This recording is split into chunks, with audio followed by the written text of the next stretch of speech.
ఒక్కటిగా ఉన్న అక్కడి ప్రజల్ని ఓ రహదారి వేరు చేసింది. గ్రామ పంచాయతీ మండల కేంద్రాల్ని మార్చింది.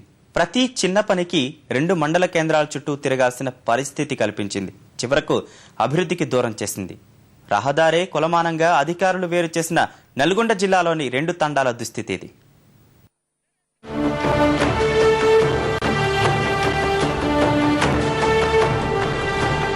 ఏమైనా అవసరం ఉంటే పాత సూర్యాపేట పోవాలి. మేము ఏదైనా గింజలు వచ్చినా ఏదొచ్చినా సబ్సిడీ వచ్చినా ఏది మాకు అందదు. అక్కడ పోయి చేసుకోవాలి. భూమి పట్ట పుస్తకాల కంటే చివ్వెంల మండలం పోవాలి. పాత సూర్యాపేట ఏంటి, చివ్వెంల ఏంటి, అసలు ఈ కథ ఏంటి, వారి వ్యధ ఏంటి అనుకుంటున్నారా? సరైన అవగాహన లేకుండా అధికారులు చేసిన ప్రయోగానికి 2 తండాల వాసులు పడుతున్న కష్టాలనే ఆమె చెబుతున్నది. ఇంతకీ ఏమైంది? పేరు ఇప్పుడు కోటినాయ తండాని గుర్రం తండాని 2 ఉన్నాయి.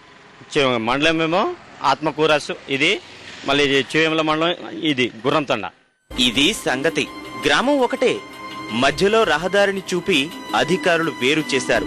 వాటికి కోటినాయక్ తాండా, గుర్రం నాయక్ తాండా అని పేర్లు పెట్టి 2 మండలాల పరిధికి తెచ్చారు. దీంతో నల్గొండ జిల్లాలో సూర్యాపేట దంతాలపల్లి రహదారికి అటూ ఇటూ వైపు ఉన్న 1500 మంది గిరిజనులు ప్రతిరోజు కష్టాలు పడుతున్నారు.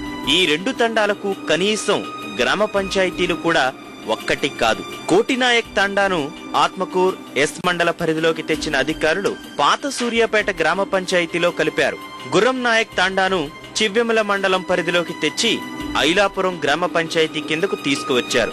ఈ 2 గ్రామ పంచాయతీల దూరం దాదాపు 5 కిలోమీటర్లు. బియ్యం పోతే ఐలాపురం పోతే బియ్యం సరిగా ఇయ్యరు.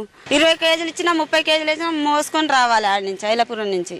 భూములు ఒక మండలంలో ఉంటే రేషన్, ఓటరు గుర్తింపు కార్డులు మరో మండలం నుంచి ఇచ్చారు. ఇదో పెద్ద సమస్యగా మారింది.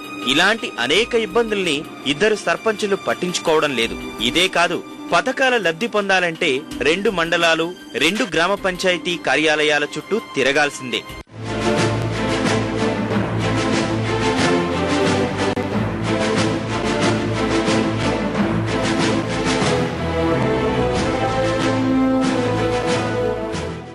అందరూ అన్నదమ్ములే. డివైడ్ ఈ పని కూడా ఇప్పుడు ఏదైనా పెండింగ్ అవుతున్నాయి, చేయలేకపోతుర్రు. అక్కడి నుంచి ఆ సర్పంచ్ రావాలి, ఇక్కడ నుంచి ఈ సర్పంచ్ రావాలి. 2 దిక్కున అయిపోయింది కాబట్టి ఇటు కష్టం ఉంది, అటు కష్టం ఉంది. కరువు పన్ను కూడా మనకు రావట్లేదు. రోడ్లు కూడా బాగలేవు, మురికి కాలువలు కూడా లేవు. నల్లా పోతే మాత్రం బోరింగ్ కూడా ఒకటి లేదు. సచ్చిన స్నానం చేసుకున్నా కూడా బోరింగ్ లేదు. ఎవరితో చెప్పుకోవాలి ఇవన్నీ? నేతలు, అధికారుల చుట్టూ తిరిగిన గిరిజనులు కోరింది ఒక్కటే, వేరు చేసిన తమ తండాల్ని కలిపి గ్రామ పంచాయతీ చెయ్యమని, ఒకే మండల పరిధిలోకి తెమ్మని. అయితే ఇలాంటి వినతులు విన్న నాయకులు ఏం చేశారో తెలుసా? ప్రతి ఒక్కడు ఓట్లు వేయమండి అని వస్తారు. టీడీపీ వాళ్ళు వస్తారు, కాంగ్రెస్ వాళ్ళు వస్తారు, వైఎస్ఆర్ వాళ్ళు వస్తారు, తెలంగాణ వాళ్ళు వస్తారు, ప్రతి ఒక్క పార్టీ వాళ్ళు వస్తారు. కానీ ఇప్పుడు ఓట్లు పడ్డాక తర్వాత నువ్వు ఎవరు నేనెవరు, ఇవాళ అమ్మ అయ్య అక్క చెల్లి అనుకుంటూ వస్తారు, రేపు లెక్క చేయరు. పదే పదే విజ్ఞప్తులు చేసిన ప్రజలకు నాయకులపై ఇప్పుడు కలిగింది ఆగ్రహం మాత్రమే. అది అసహ్యంగా మారకముందే నేతలు స్పందిస్తే గౌరవంగా ఉంటుంది. తరచి చూస్తే రాష్ట్రంలో ప్రతి జిల్లాలో ఇలాంటి కష్టాలు కనిపిస్తాయి. మరి నేతలు ఏం చేస్తారో చూడాలి.